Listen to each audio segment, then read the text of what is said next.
अस्सलाम वालेकुम दोस्तों। Welcome to knowledge encyclopedia YouTube channel. आप सबको मेरे चैनल में खुशामदीद कहता हूँ। दोस्तों, आज जो हम टॉपिक स्टार्ट करने वाले हैं वो एक बहुत ही अहम टॉपिक है। वो बुक रिव्यू के लिहाज से एक टॉपिक है। हम एक बुक को रिव्यू करेंगे जिसका नाम है मुस्लिम rule in India and Pakistan, जो 711 AD टू 1707 AD तक है। तो इस टॉपिक को और बुक रिव्यू को स्टार्ट करने से पहले मैं आप सब दोस्तों को रिक्वेस्ट करता हूँ कि अगर आपने नॉलेज इंसाइक्लोपीडिया को सब्सक्राइब नहीं किया और बेल आइकन को क्लिक नहीं किया तो जल्दी जल्दी से सब्सक्राइब करें और बेल आइकन को क्लिक करें, ताकि आप इसे हॉट टॉपिक्स हर बार आसानी से सुन सकें और उनसे नॉलेज हासिल कर सकें। दोस्तों, बुक का जो असल नाम है वो है a brief history of Muslim rule and in India and Pakistan. ये बुक जो कवर करेगी वो करेगी एक पर्टिकुलरली एक टेन्योर कवर करेगी जो होगा 711 से लेकर 1707 AD तक। दोस्तों, ये जो भी इंडिया और पाकिस्तान की हिस्ट्री को लेकर बहुत कॉन्शियस होते हैं, चाहते हैं कि हम अपनी जो सब्जेक्ट सिलेक्शन है CSS में ऑप्शनल में एज ऑप्शनल हम इंडो पाक हिस्ट्री को सिलेक्ट करें और उसको पढ़ें, और उनको इंटरेस्ट भी होता है क्योंकि ये हमारी अपनी हिस्ट्री है। तो इस हिस्ट्री के लिए ये बुक जो है वो मेरे नज़र में बहुत अच्छा बुक है और इसका हम रिव्यू करेंगे। लेकिन रिव्यू करने से पहले मैं आपको इस बुक के ऑथर के बारे में बताना चाहता हूँ।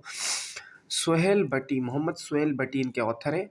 मुस्लिम rule in India and Pakistan के ऑथर हैं सुहेल भट्टी, मोहम्मद सुहेल भट्टी साहब। ये एक्स जज रह चुके हैं, सिविल जज, जुडिशल मैजिस्ट्रेट रह चुके हैं और ये हिस्ट्री के लेक्चरर भी रह चुके हैं GC यूनिवर्सिटी लाहौर में, और मुख्तलिफ़ यूनिवर्सिटीज़ में विज़िटिंग फैकल्टी भी रह चुके हैं।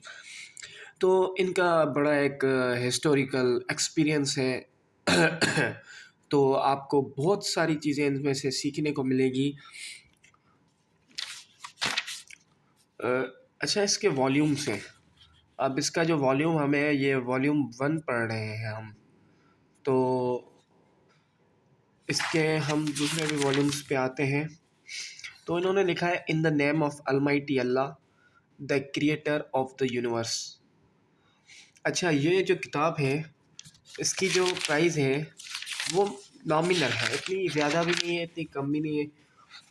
ये जो बुक है ये इसका title Muslim rule in India, author Mohammad Suhail Bhatti और भट्टी सन्स पब्लिशर्स।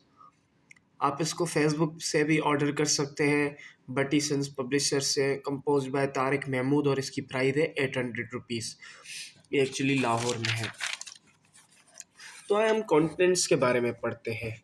असल में हर बुक की जो इम्पोर्टेंट चीज़ होती है वो उसके कंटेंट्स होते हैं। तो आए हम इसके कंटेंट्स के बारे में पढ़ते हैं। अच्छा, पहले जो इसका कंटेंट है वो है अरब कॉन्क्वेस्ट ऑफ सिंध। अच्छा, अरब में जब 711 को जब मोहम्मद बिन कासिम को यहाँ पे भेजा गया था उमैयाद डायनेस्टी के थ्रू हजाज बिन यूसुफ ने, क्योंकि हजाज बिन यूसुफ जो था वो उमैयाद का गवर्नर था ईस्टर्न प्रोविंसेस का, और हजाज बिन यूसुफ को इंस्ट्रक्ट किया गया था कि सिंध का एरिया है उसमें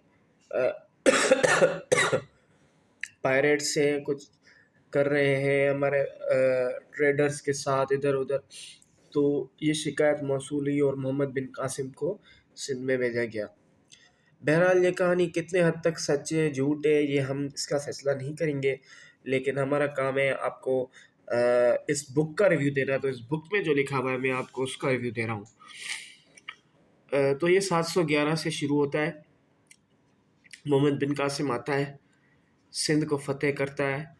सिंध को फ़तेह करने के बाद 997 में महमूद गजनवी आता है, जिसको कहते हैं शाह महमूद ऑफ गजना। गजना एक इलाका था अफ़गानिस्तान का, उससे आता है। फिर मोहम्मद गोरी आता है। ये टॉपिक मोहम्मद गोरी वाला बहुत अच्छा कवर किया हुआ है इस बुक में as compare to other books. फिर कुतुबुद्दीन ऐबक आता है 1206 में से 1210 तक। फिर सुल्तान शमसुद्दीन इल्तुतमिश आता है 1211 से लेकर 1236 तक। गियासुद्दीन बलबन आता है। जलालुद्दीन फ़िरोज़ खिलजी आता है। अलाउद्दीन खिलजी आता है। गियासुद्दीन तुगलक आता है। मोहम्मद बिन तुगलक आता है। फ़िरोज़ शाह तुगलक आता है। तैमूर इन्वेजन होती है 1398 में 1398 में। सैयद्स डायनेस्टी आती है उसके बाद लोदी डायनेस्टी आती है। अच्छा, लोदी के बाद Mongol policy of sultans of Delhi और उसके बाद सूफीज़म। अमूमन एक 2019 में या 20 में क्वेश्चन आया था सीएसएस में सूफीज़म के बारे में। तो ये आपको ओवरऑल सूफीज़म इन सब कॉन्टिनेंट, इंडियन सब कॉन्टिनेंट सारा कवर करेगा। अच्छा, भक्ति मूवमेंट आती है। फिर एडमिनिस्ट्रेशन ऑफ दिल्ली सल्तनत आती है। कल्चर ऑफ दिल्ली सल्तनत आता है। India on the above of Babar's invasion. फिर ज़हीरुद्दीन मोहम्मद बाबर आता है। जो हुकूमत करता है वो करता है 1526 से लेकर 1530 तक, लेकिन वो स्ट्रगल 1483 से लेकर स्टार्ट कर देता है। फिर उसका बेटा आता है नासिरुद्दीन मोहम्मद हुमायूं। फिर बीच में शेरशाह सूरी आ जाता है। फिर हुमायूं आ जाता है। फिर जलालुद्दीन मोहम्मद अकबर आता है, हुमायूं का बेटा। फिर नूरुद्दीन मोहम्मद जहांगीर आता है, अकबर का बेटा। फिर शाहजहां आता है, जहांगीर का बेटा। फिर औरंगज़ेब आता है, शाहजहां का बेटा। अच्छा, 1707 में औरंगज़ेब आलमगीर की डेथ हो गई थी। तो ये हिस्ट्री यहाँ तक की है। मुग़ल एम्पायर, जो मेजर मुग़ल एम्पायर कहते हैं हम इसको। तो इस बुक की भी हिस्ट्री वॉल्यूम 1 में यहाँ तक है। वॉल्यूम 2 से लेकर ऑनवर्ड से, लेकिन वॉल्यूम 2 इस बुक का मैं रिव्यू आपको ये दूंगा कि नहीं ले तो अच्छा है। वॉल्यूम 2 के लिए मैं एक और बुक रिकमेंड करूँगा नेक्स्ट वीडियो में। आपको बहुत पसंद आएगी वो बुक, और उस बुक के मैं सारे कंटेंट्स भी आपको बताऊंगा, उस बुक की हर चीज़ आपको बताऊंगा। अच्छा, इसमें फॉल ऑफ मुग़ल एम्पायर के रीजंस लिखे हुए हैं, क्यों फॉल हुई। मुग़ल एडमिनिस्ट्रेशन लिखी हुई है, मुग़ल एडमिनिस्ट्रेट कैसे हुई। कल्चरल हेरिटेज ऑफ मुगल्स लिखा हुआ है। बिब्लियोग्राफी लिखी हुई है। ठीक है। अच्छा, ये मैं आपको ओवरऑल बुक का थोड़ा रिव्यू करवा देता हूँ कि ये क्वेश्चंस कैसे लिखे हुए हैं। तो इसकी कवर ये है, चैप्टर 1 है द अरब कॉन्क्वेस्ट। इसके क्वेश्चंस लिखे हुए हैं, लेकिन इसकी हिस्ट्री पूरी कवर है। लिखे तो क्वेश्चंस हुए लेकिन history. Causes of invasion, causes कौन से थे। Plunder of Muslim ships by the pirates of Sindh, shelter to Arab rebels. ठीक है। और इसका लिखा हुआ है help to the Persian against Muslims, imperialism of Hajjaj show करना था उसको। अच्छा, political religious prejudices of Dahir, Raja Dahir. तो ये सारे जो है, preaching of Islam, internal disorder. तो बहुत अच्छा एक बुक है ये, मैं रिकमेंड करूँगा जो बेसिक्स इंडो पाक हिस्ट्री की पढ़ना चाहते हैं, भले वो किसी यूनिवर्सिटी में एडमिशन ले रहे हैं, भले वो किसी भी इदारे में एडमिशन ले रहे हैं, या उनको सीएसएस का ऑप्शनल लेना है, या पीसीएस का, असिस्टेंट पब्लिक सर्विस कमीशन का ऑप्शनल लेना है, या उनको लेना है पीएमएस पंजाब का ऑप्शनल लेना है, या उनको केपीएफई का ऑप्शनल लेना है। किसी भी एग्ज़ाम में उनके लिए ये बुक बेसिक्स बनाएगी, ये फाउंडेशन बनाएगी। आपके कोई भी क्वेश्चन आएगा, आप उस क्वेश्चन को इजीली टैकल कर सकते हैं। इजीली टैकल करने के आप माहिर हो जाएंगे। तो ये बुक बड़ी बेहतरीन बुक है। I would recommend you to buy this book. और इस बुक को ख़रीद करें और कोशिश करें कि इस बुक को कवर करें जल्दी से जल्दी। मैंने ये बुक कवर की थी तकरीबन अराउंड 12 डेज़ में, तो आप भी इसको 7 दिन में भी ख़त्म कर सकते हैं। इट्स अप टू यू कि आप कितना फोकस के साथ सिर्फ ये पढ़ रहे हैं या इसके अलावा और कोई सब्जेक्ट की तैयारी भी कर रहे हैं।